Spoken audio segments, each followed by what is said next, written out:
Ja, was sehen wir hier? Wir sehen eine völlig abstruse Welt. Zerstörte Welt, zerstörte Hoffnung.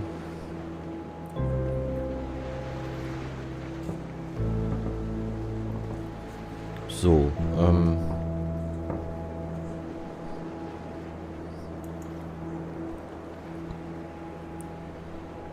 I have so many things stirring around in my spirit that I have to write to settle myself and find God's wisdom in the midst of chaos.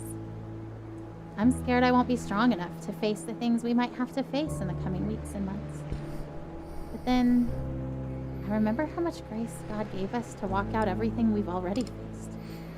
I've never felt completely overwhelmed, and I've never felt alone. So no matter what comes next, and I truly cannot even begin to guess how this will go, I know we will be carried. I want to shout out, look what God is about to do. Watch how he delivers Joel. And at the same time, I want to roll up in a silent ball and wait it out with fear and trembling, so aware of all my doubt, but yet convinced that my doubt is insignificant compared to God's faithfulness. also ich möchte jetzt nicht den ganzen Brief wortwörtlich übersetzen. In aller Kürze, sie vertraut so ein bisschen darauf, dass der Glaube helfen wird, das Ganze zu überstehen. Und sie hält sich so ein bisschen an ihrem Glauben an Gott fest. Der Vater ist da ein bisschen rationaler.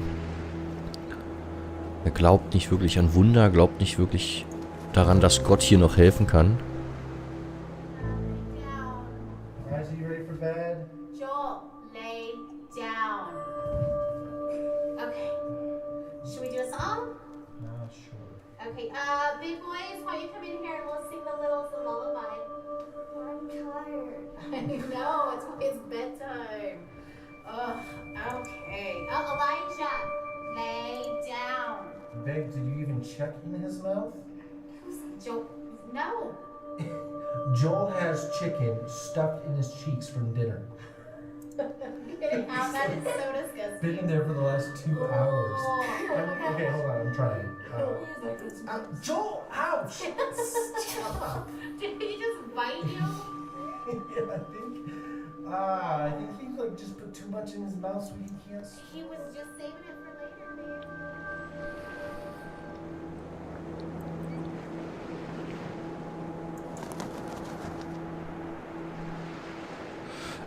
Wir sind, glaube ich, sowas wie eine Möwe, oder? Also aus der Sicht eines Vogels oder einer Möwe sehen wir das Ganze gerade. Hier noch ein Brief.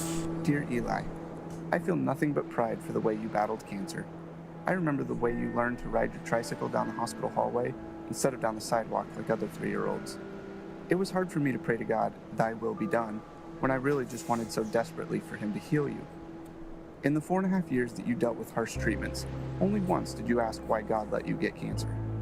I hope he has been able to explain the why to you, as I have always believed that he knew how strong you were and wanted to use you and your situation to positively impact so many lives. I remember how you never let me go to bed without telling me that you loved me and how those were your very last words to me. You taught me what was truly important in life, son. Still now, years after you left Earth, people are impacted by your life and the lessons you taught us. Thousands of people from around the world read your blog and still feel such a strong connection to you, even though they never met you in person.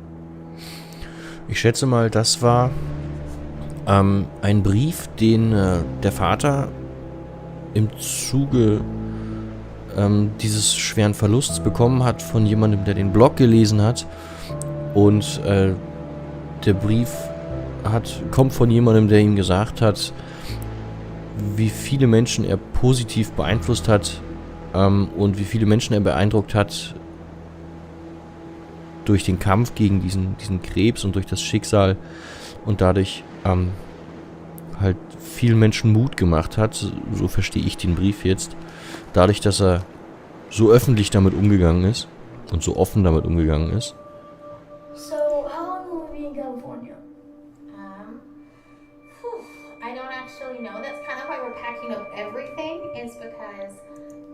trial works really well, then maybe we'll stay in California for a really long time. Like, as long as it keeps helping Joel, then we want to stay and do the best we can for him and stay there where he's getting help. But if the medicine starts to not work, as soon as it's not helping him, I promise we'll come back home.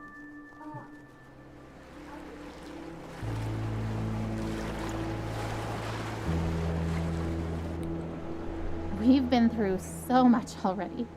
This is a new degree of tragedy, but it's not so much different from the struggle we've already been living. We pressed into God. We pressed into faith. We fought until we found peace. We stood in peace when our flesh wanted to strive more. We stood in peace when it started to feel like laziness or foolishness or both. We waited for God to direct us specifically in prayer because all the directions we had initiated had not panned out. We prayed for no nausea because that's what we felt in our spirits we were supposed to pray, even though we'd prayed it countless times before while Joel continued to vomit. We saw one small miracle and then another. We waited to pray specific things until we were given specific direction, and we saw bigger miracles. And yet, if you asked either of us if we were doing enough, trying hard enough, we would say no.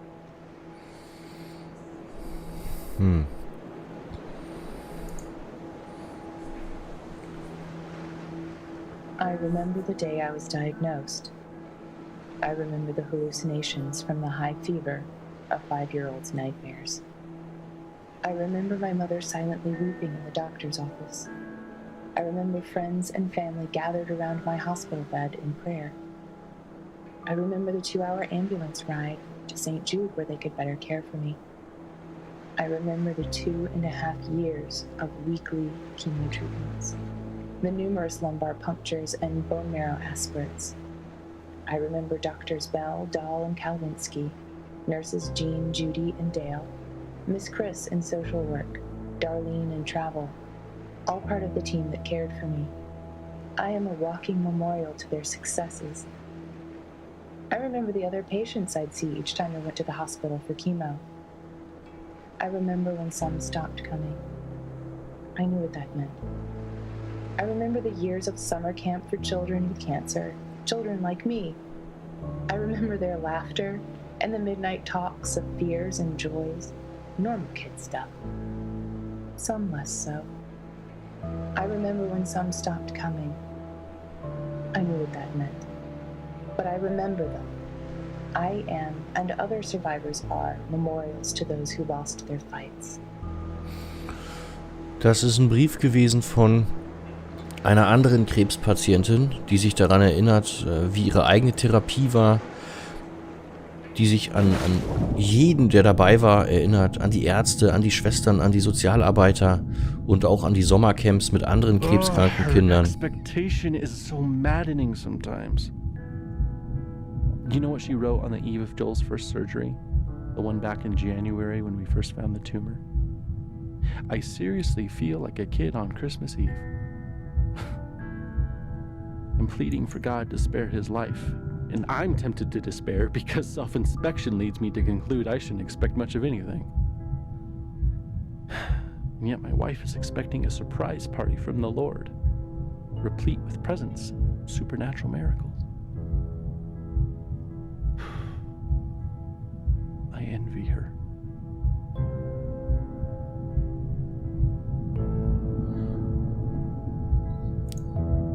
So, jetzt denke ich mal, wird wieder so eine symbolische Darstellung gemacht von irgendeinem Gefühl. Joel the Baby Night. Okay, spielen wir jetzt das... Up in bed, boys. Let's go. Boys, get in bed. Oh, can you at least tell us a story?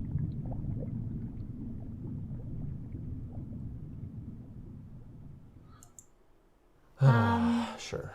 Okay. This is the story of a very brave knight named Joel. Joel the Baby Night? Yes, Joel the Baby Knight. But he's also Joel the very brave knight. and he was being chased by a dragon named Cancer.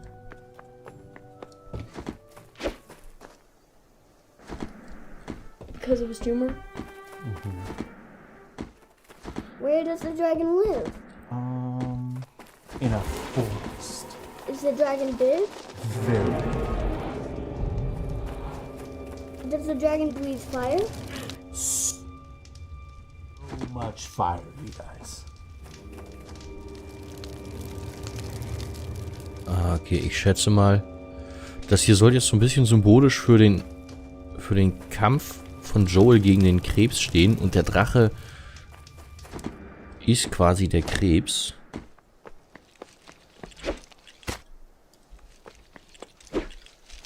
Ich befürchte, dass das hier... That sounds good. So brave Sir Joel with his sword and his shield and his awesome spear and his super jumping ability was being chased by a dragon named Cancer. What other superpowers does he have? He also has grace. That's not a superpower. It's the best superpower. Do you guys know what grace means? Yeah, it's kind of like help. Yeah, it's kind of like help. Okay. You know, and he's not the only one who's ever tried to fight this dragon.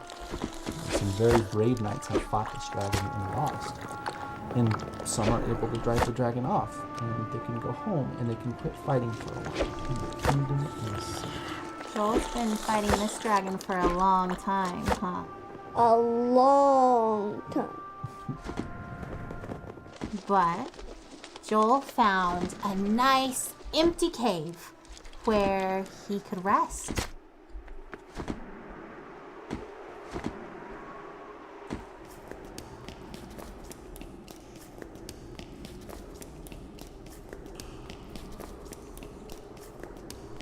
But just when he thought that the danger was past, the dragon found his hiding spot and came after him in the cave.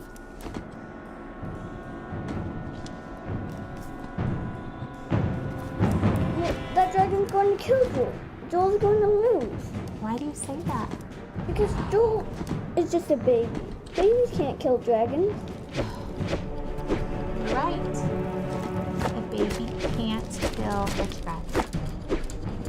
But that's the best part of this story. God fights for Joel.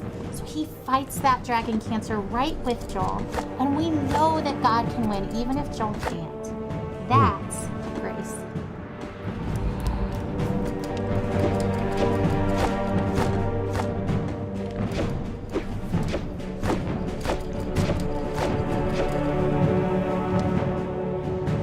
Ich befürchte, dass das hier wirklich ein Kampf ist, den Joel nicht gewinnen kann.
So, ich schätze mal, jetzt kommen wir an den Punkt, wo wir nicht weiterkommen.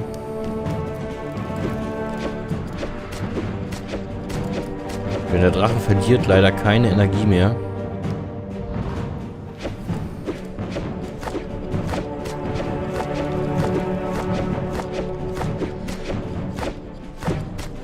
Da. Er verliert einfach keine Energie mehr. Alles, was wir noch kriegen, sind Punkte.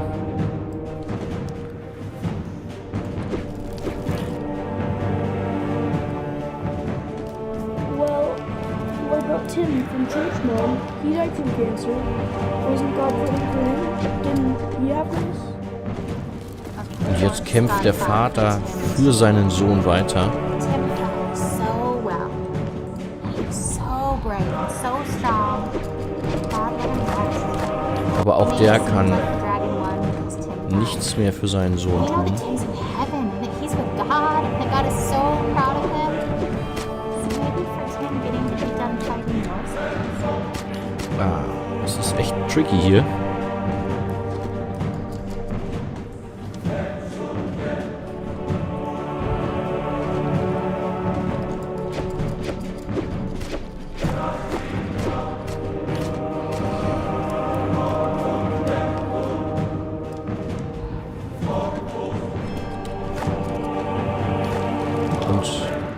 Auch der Vater hat den Kampf für seinen Sohn gegen den Krebs verloren.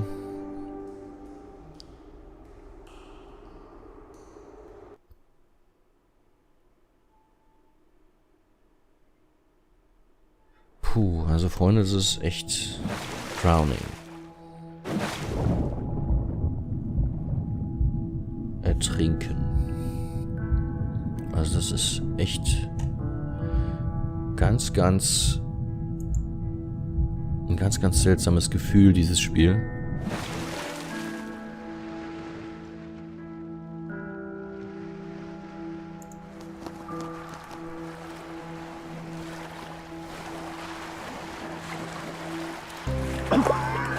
Ryan! Oh, Ryan, get in the boat. I can't. You have to, you'll drown. We're already drowning. How can you sit there like that? Despair doesn't help anything. Neither does false hope. And I'm not despairing. How can you say false hope? You're drowning. Well, you're missing your oars. And you don't even know where you're going. And yet you're so sure you're gonna get there. It's better than drowning. Well, enjoy floating on the surface like you always do. There's nothing deep about drowning. Just get in the boat. You have to let me feel this. Someone has to. That's not fair. I love him as much as you do. I just really believe we're going to be okay.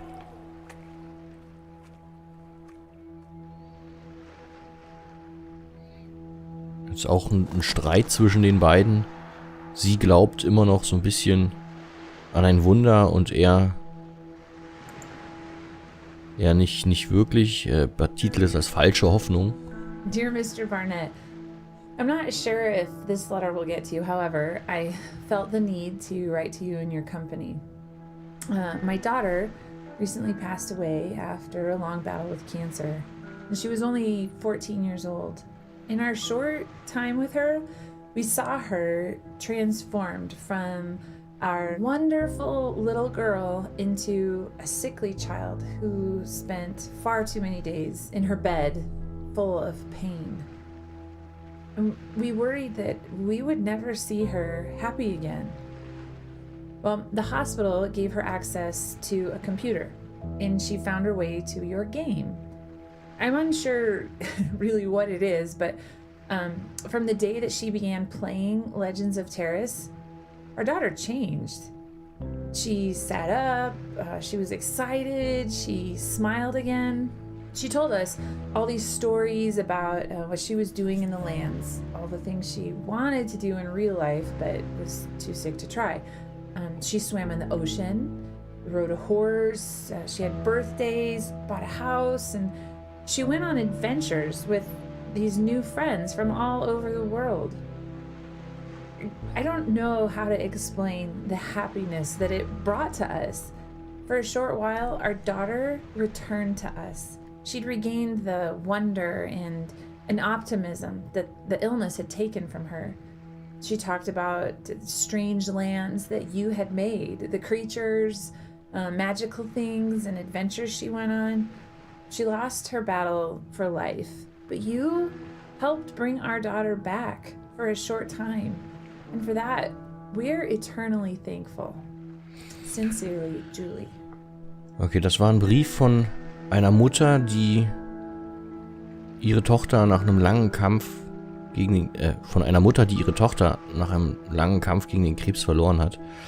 Und kurz bevor die Tochter starb, hat sie ein Spiel entdeckt, das der Vater entwickelt hat.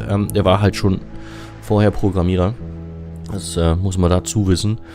Und während sie dieses Spiel gespielt hat, hat sie wieder so ein bisschen aufgeblüht oder aufgelebt.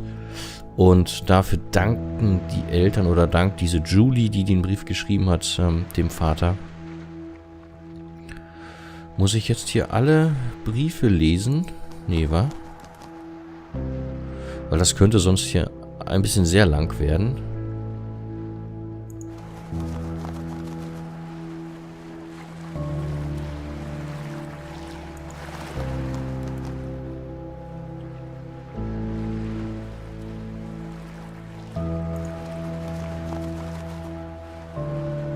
Okay, nee, wir können hier nur stückchenweise in Richtung dieses Leuchtturms hier gehen.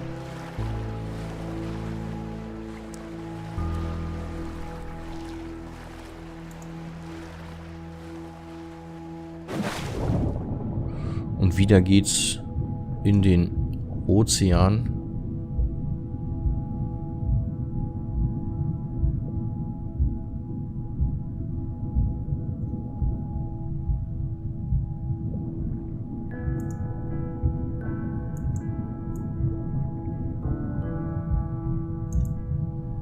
Wir versuchen mal aufzutauchen, aber so wie es aussieht, können wir nicht wirklich auftauchen.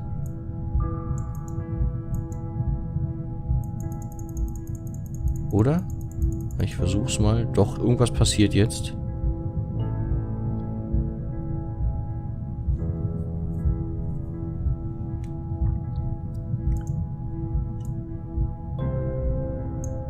Vielleicht sollen wir auch versuchen, zum Boot zu schwimmen.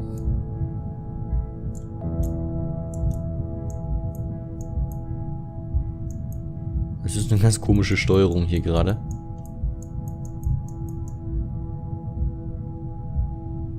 Egal wie oft wir versuchen, aus diesem Ozean aufzusteigen, es endet immer mit demselben Ergebnis.